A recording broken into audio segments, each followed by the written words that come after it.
Bonjour à tous et bienvenue dans ce nouveau tutoriel de comment créer un RPG 2D sur Unity 3D. Et donc aujourd'hui, ce qu'on va faire, c'est que l'on va euh, faire l'affichage d'objets dans l'inventaire. Donc en gros, on va gérer la data, on va rajouter la possibilité d'avoir des types d'objets que l'on va mettre dans la data, du coup, et qu'après, ces objets seront affichés en fonction par exemple, il y aura un logo, il y aura le nombre d'items qu'il y a dans le slot, etc. Donc pour l'instant, enfin en tout cas aujourd'hui, les slots seront mis manuellement, c'est-à-dire dans le code manuellement. Donc on fera une commande pour mettre les items dans ce slot-là, mais après, par la suite, ça sera automatisé. Donc, déjà pour commencer, je vais jarter ça et je vais le mettre dans UI. Voilà. Et du coup, on aura besoin de nouveaux scripts. Donc, déjà, on va créer un dossier qu'on va appeler items. Voilà. Et dedans, on va créer un nouveau script que l'on va appeler item template. Ouais, hop, voilà. Script que l'on va ouvrir tout de suite. Paf, voilà. Donc, on peut jarter tout ça. Voilà. Et du coup, pour faire tout ça, ce qu'on va faire, c'est qu'on va créer un, un script, globalement, qui va être utilisé en tant que template, qu'on pourra ensuite modifier et créer des paramétrages de cet objet directement dans Unity et créer des fichiers. En gros, dans Unity, ça s'appelle un scriptable object, et un scriptable object, c'est c'est en fait, vous pouvez faire des configurations préfaites en fait, pour ensuite les utiliser. Et donc du coup, on va créer ici un script de template et qui permettra de tout paramétrer. Donc, comment faire un scriptable object? Déjà, il faut enlever le monobehavior, parce que le monobehavior, c'est un script qu'on le met sur un objet dans Unity, et il faut le remplacer par scriptable object. Puis, donc ce qu'on fait aussi, c'est qu'il faut mettre des informations au-dessus de public class, donc c'est-à-dire c'est le script, il fait quelque chose, et ce script, on va dire qu'on peut le créer, donc create asset menu, on peut le créer depuis l'inspecteur, enfin pas depuis l'inspecteur, mais en faisant clic droit, créer, vous avez C# script par exemple, on va faire que ça, on puisse créer un objet depuis, depuis le clic droit et etc. Enfin vous verrez. Du coup pour faire ça, on fait create asset menu, on met file name égale, donc là c'est le nom du fichier quand on le crée, donc c'est pas très important puisque souvent on le renomme, donc bon là c'est un peu à rien. Puis après on met menu name, et ça du coup ce sera l'emplacement quand on fait clic droit, ce sera l'emplacement en fait, comment il sera rangé. Hop, et là du coup on va mettre scriptable objects slash item. Ouais, item. Et on peut mettre aussi que son order c'est 1. Voilà. Mais en soi, ouais, bon, on va pas le mettre, ça sert à rien. Voilà. Donc là, on a notre scriptable object. Et donc je vais vous montrer ce que c'est un scriptable object. Hop. Normalement, on peut déjà le créer. Hop.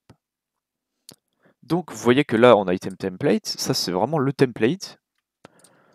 Hop. Et là, on peut faire clic droit, create, scriptable object, item. Et donc là, vous avez item. Donc là, on va mettre money. Par exemple. Money, oui, je fais pas de faute d'orthographe. Ouais, non, money. Ouais, il n'y avait qu'un. Voilà. Bon, là, le truc, c'est que il n'y a rien, donc on peut pas le custom encore. Mais en fait, on pourra mettre du paramétrage dans, dans ce truc pour ensuite en faire un template du coup. Alors, donc voilà, on va retourner dans le code, parce que là, bah, du coup, il ne sert à rien notre objet. Et on va lui dire, enfin, on va lui créer des informations. Donc, Pour ce faire, on va créer des variables en service field. Hop, private string item name. Hop. Puis serialize field. Oula. Private int id. Voilà. Alors l'id, ça sera l'id de l'item, donc c'est un peu comme dans Minecraft. Dans Minecraft, vous avez l'id 1, c'est la stone. Là, ce sera pareil en fait. C'est-à-dire que l'id 1, ce sera la monnaie par exemple. Nous, on va faire ça. L'id 1 sera la monnaie. Et voilà, c'est vraiment l'idée de l'item comme dans Minecraft. Pour ceux qui connaissent Minecraft, bon, je pense que tout le monde connaît le système d'idées dans Minecraft. Voilà, c'est exactement pareil. Donc après, serialize field, private, sprite, et là, ce sera l'icône de l'objet. Voilà. Voilà. Après, on peut rajouter aussi donc un serialize field, private, int, stack, donc le stack max, et voilà. On va ranger tout ça, donc on va mettre un header, donc c'est pour mettre un titre au-dessus, donc là il y aura un titre. Donc ça c'est les main infos, tac, et ici ce sera les items info. Voilà, ce sera relatif à l'item vraiment. Voilà. Donc pour l'instant on a besoin que de ça, parce que de toute façon notre item fait rien en fait, donc on n'a pas besoin de stocker plus. Sauf que là c'est en private, et du coup on va faire des getters pour pouvoir prendre les informations en fait. Parce que en fait on veut que ces informations, par exemple ça field, etc., ça on puisse les mettre à la main, donc dans le truc, mais on veut pas que les scripts puissent accéder et modifier ces informations. On veut qu'ils puissent les récupérer, mais pas les modifier.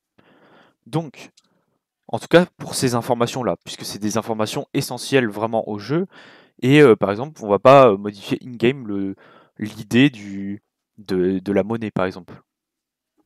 Voilà. Donc, pour ce faire, on va faire un public string name, et là on va return item name, public int item id, on va return id, et public sprite icon, on va return icon, et public int stack, et on return stack. Voilà. Donc les scripts auront accès à ces informations-là et ne pourront pas les modifier, ils pourront juste récupérer en fait les informations. Donc on peut retourner dans Unity. Tac, et là on peut faire, donc je crée aussi un item known. Voilà, donc le known il y a rien, et c'est l'id 0. Et la monnaie, voilà. Donc item name money, voilà. Money, id 1, sprite, on va prendre le sprite de la monnaie, donc ici. Stack, on va mettre comme dans Minecraft, on va mettre 64. Si en vrai pour la monnaie on pourrait mettre l'infini, mais voilà. Voilà, donc ça c'était pour la création du template. Donc maintenant on a notre template, mais il faut créer aussi dans l'inventaire. En fait, là c'est un template, mais on n'a pas vraiment l'information des slots en fait. Parce que là on n'a pas le nombre d'items et on va pas le stocker dans le template. Donc il faudra faire une autre classe pour stocker toutes les informations qui soient modifiables par le script. Donc pour ce faire, on va aller dans la data, du coup. Donc inventory data, et on va créer une nouvelle classe qu'ensuite on mettra dans notre fichier. Attendez, paf. Donc paf, donc public class. On va l'appeler slot info. Paf, merde, oula. Et on va mettre en system.serializable. Donc en gros c'est pour pouvoir afficher dans l'inspecteur cette classe. Et donc cette classe, on va lui mettre plusieurs informations. On va lui mettre donc un serializeField private int number. Donc le number, on va mettre que c'est égal à 0. Number, ce sera le nombre d'items dans le slot.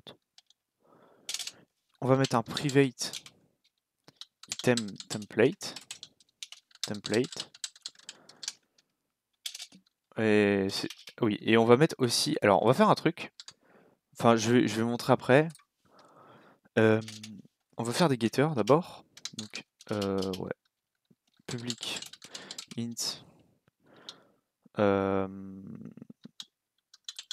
tem id. Et là, on return template.itemID. Public int stack. Template.stack. Oula.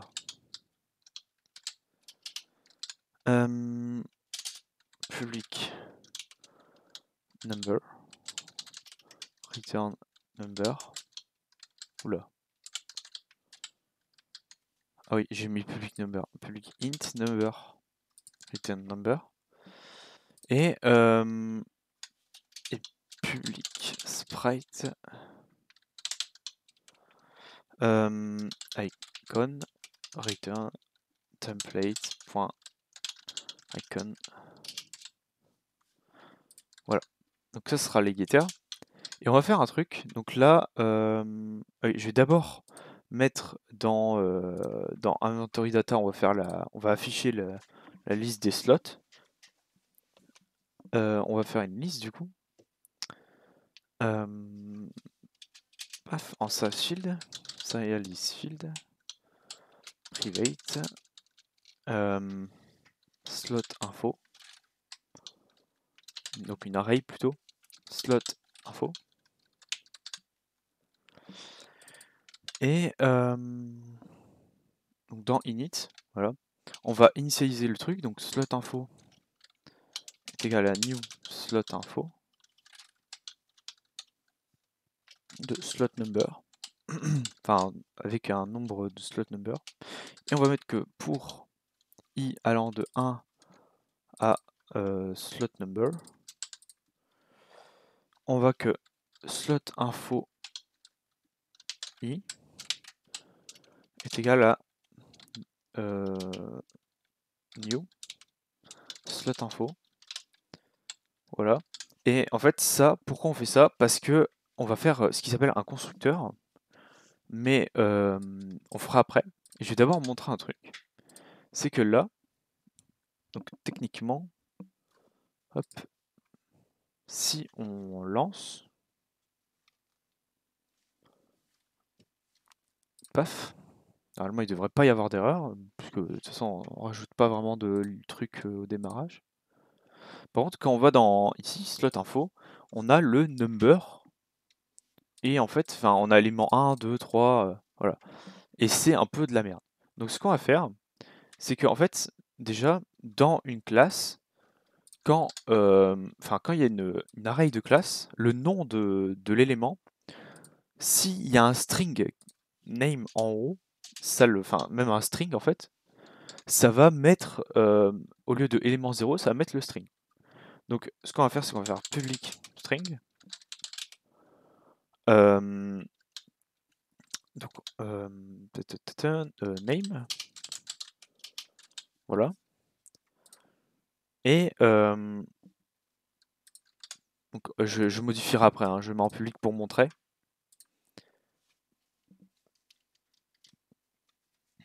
Tac. Et là, vous voyez que... Attention. Ah oui, mais forcément.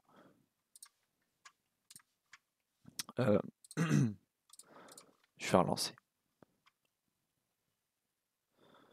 putain, ce serait un...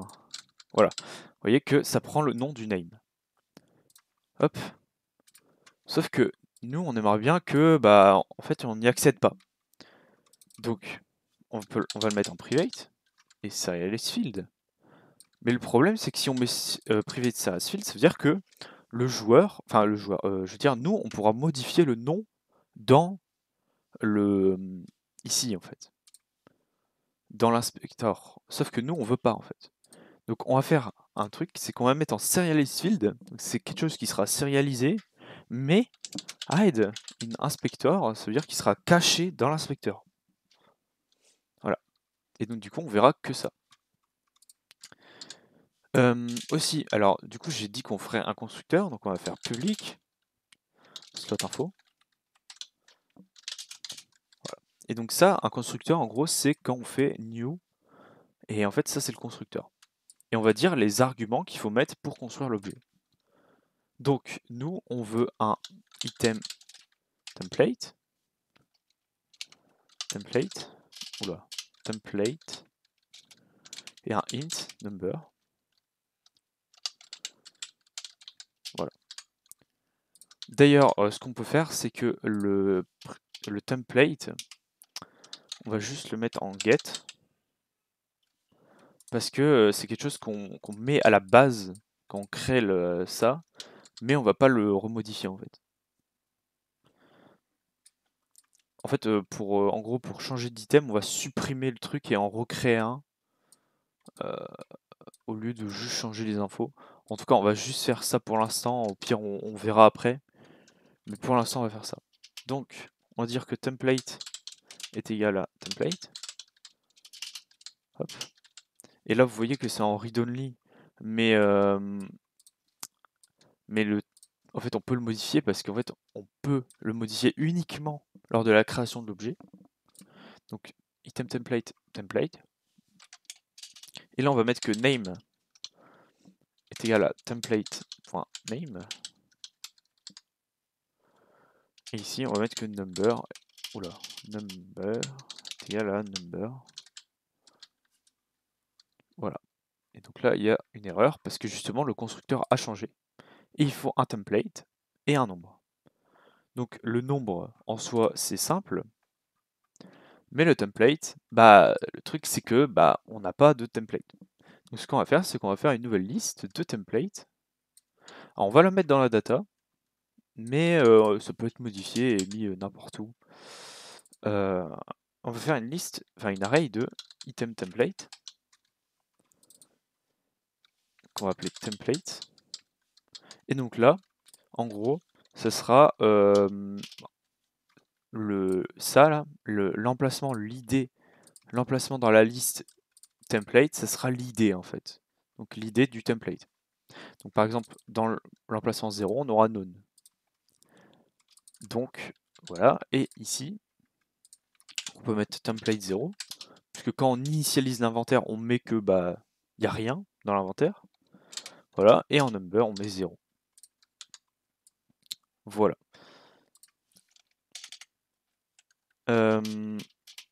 Voilà, c'est tout.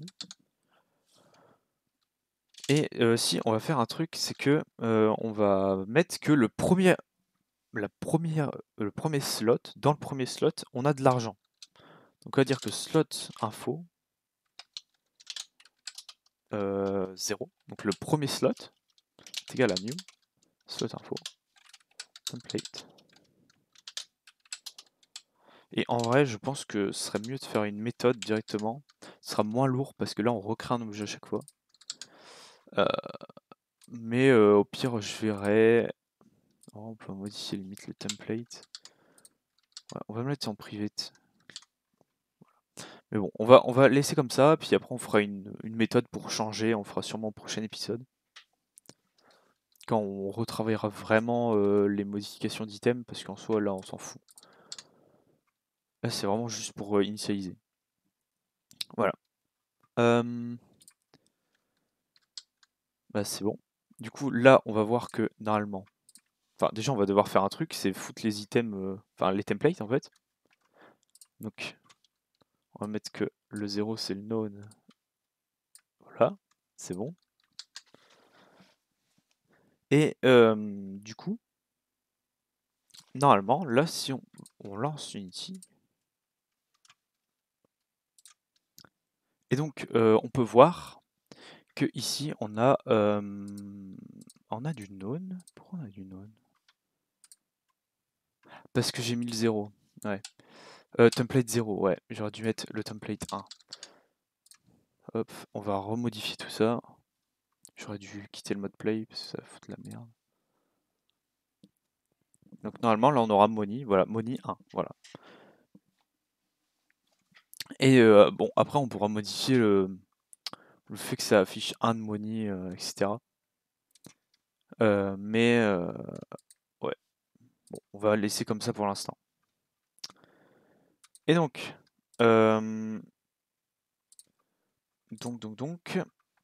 ici, bon, on a fini pour ça, mais maintenant il faut afficher le truc en fait.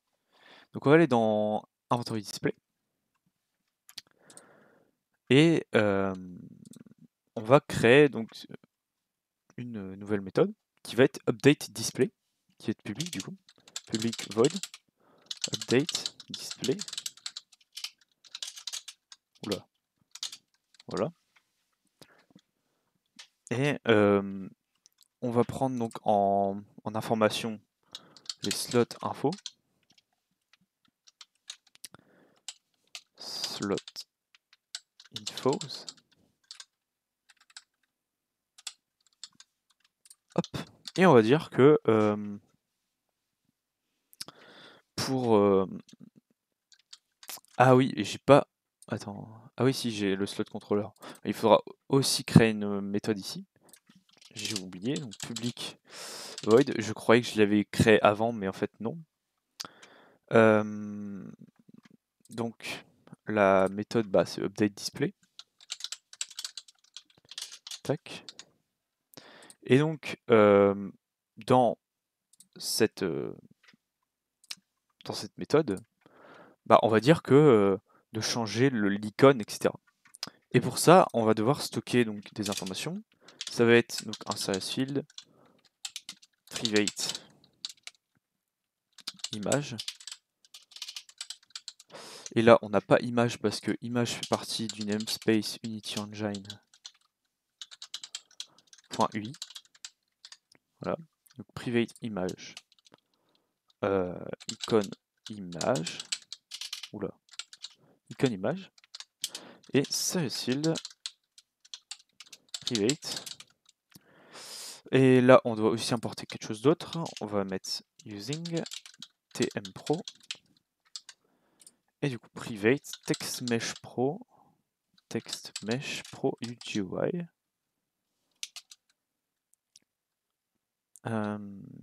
Et là, on va mettre number text. Voilà.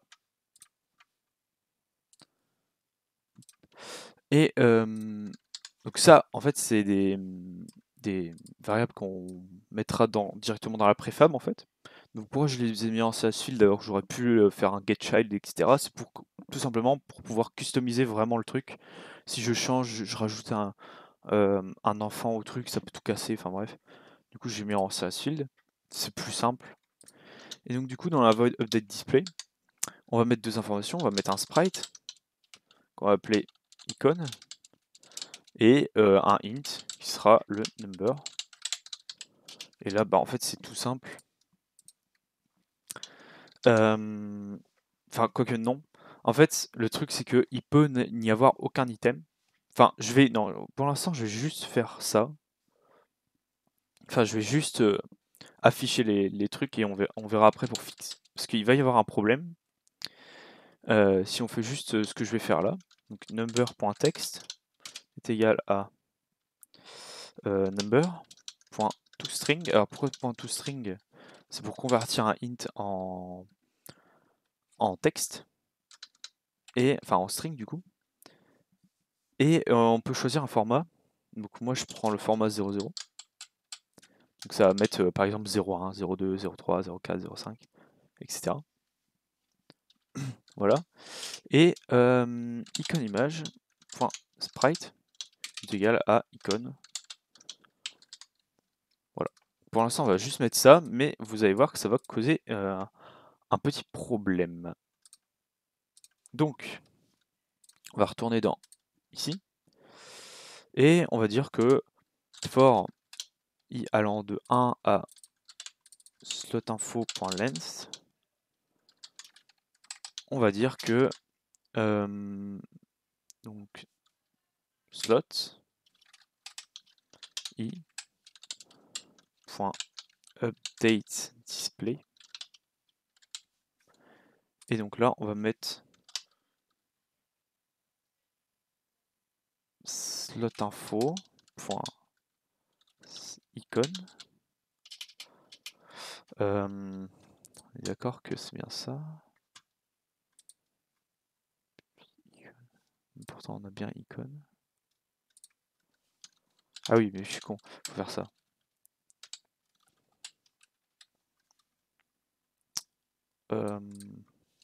Icon et slot info i point number. Oula, j'ai mis item id, mais non, c'est number. Et bah voilà, en fait, tout simplement. Je ne pense pas avoir de trucs en plus à faire. Si, il faudra modifier la préfab. Donc, je vais décharter ça déjà. Donc, il faut modifier la préfab, parce que là, le problème, c'est qu'on va chercher des trucs qui n'existent pas. On va voir, regardez. Hop. Voilà, il n'y a pas d'image, il n'y a pas de TextMesh Pro.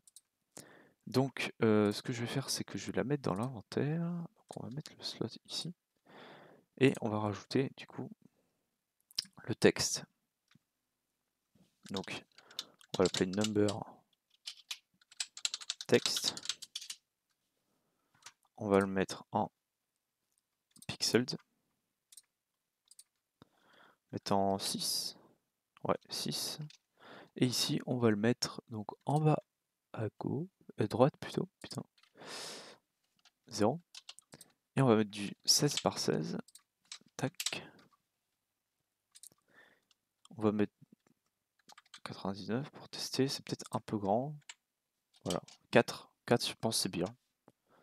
Et du coup, bah, tout simplement, on va mettre que on a 0, 1, 0, 0. Ça fait peut-être un peu... Ouais, on va se mettre en 0,5, 0,5.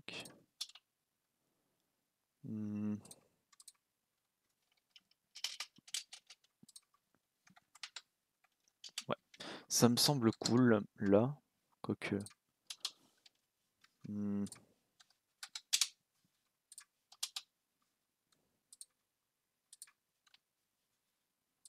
C'est un peu plus comme ça. Voilà, bon, c'est du chipotage. Et ici, on va créer du coup une nouvelle image qu'on va appeler icône. Et là, on va juste faire ça, paf. Et voilà, on va limite mettre... Non. Ouais, on va juste faire ça. Et donc, ici, on va mettre que... Voilà, on va assigner les valeurs. Et on va apply la préfab. Voilà. Bah, il faut aussi faire que dans ce contrôleur, bah, on... Ah bah non, c'est bon, c'est déjà assigné. Donc ouais, c'est bon. Normalement, ça va afficher les choses. Ah oui, non, il faut aussi faire update display dans le contrôleur. Paf. Display.update display. Et du coup, il faut récupérer dans la data les slots. Donc, on va faire une méthode public slot contrôleur. Non, slot info.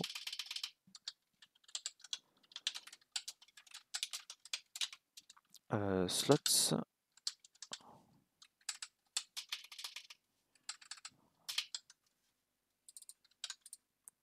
Ah oui. Slot. Info. Ouais. Je m'embrouille. Tac. Et du coup, ici, on met data.slot. Voilà. Donc, normalement, là, ça devrait marcher. Mais vous allez voir, il va y avoir un petit problème qu'on va fixer après.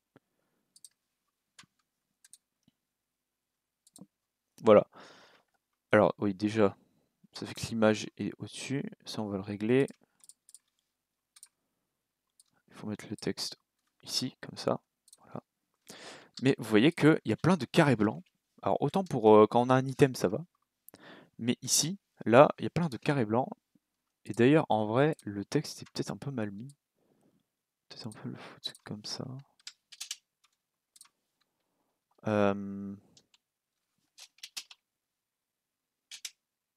Ouais. Ouais, voilà, c'est mieux comme ça.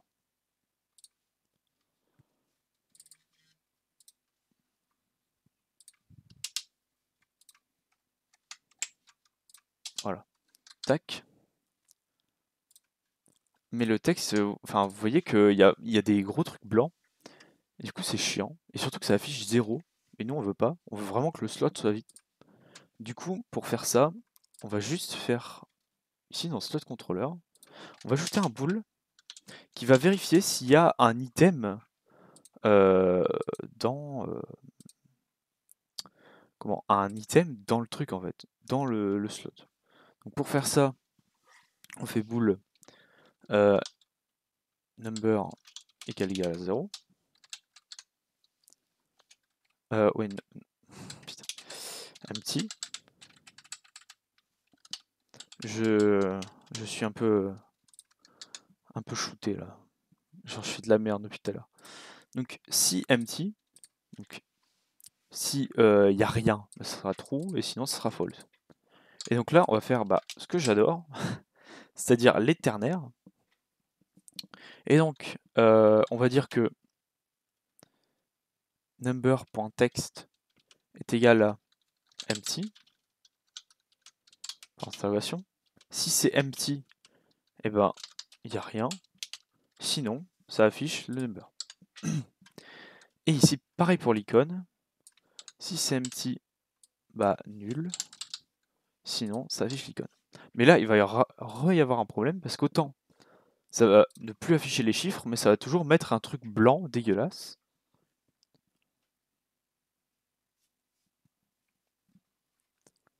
Voilà. Vous voyez, ça affiche plus le chiffre. Et pour ça, ce qu'on va faire, c'est qu'on va faire que l'alpha est égal à 0. Donc comment faire ça? On va dire que icône image, color est égal à empty, par intégration. Si c'est empty, c'est new color. Putain. Donc là, on va mettre du blanc. Bon, on pourrait mettre n'importe quoi, hein. Et là, on va mettre l'alpha à 0. Sinon, color.white. Donc c'est-à-dire, il n'y a pas de filtre en fait de couleur. Et donc là, ça va faire, en fait, ça va tout simplement effacer l'image entre guillemets.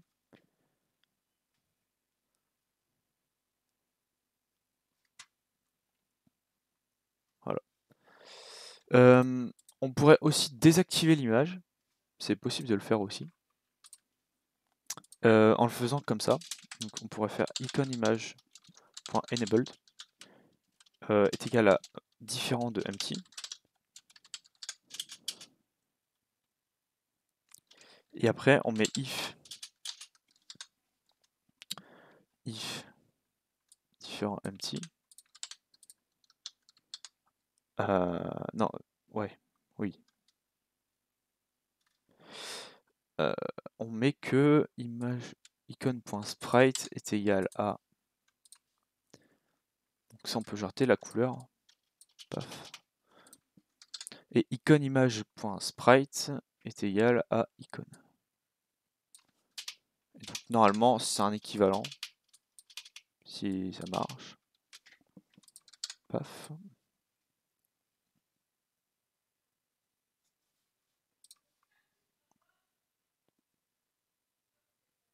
Ouais, voilà. Et là du coup ça met pas l'alpha 0, mais ça désactive l'image. Et du coup si on update display et qu'il y a un truc, ça va le reactiver. Voilà, bon, du coup j'espère que ça vous aura plu. Le tuto était un peu plus long que d'habitude, mais on a fait quelque chose d'assez intéressant. Et voilà, du coup n'hésitez pas à vous exprimer que ce soit en pouce bleu, pouce rouge ou en commentaire. Je vous dis à la prochaine pour un nouveau tuto sur sûrement l'inventaire. Et je vous dis salut à tous.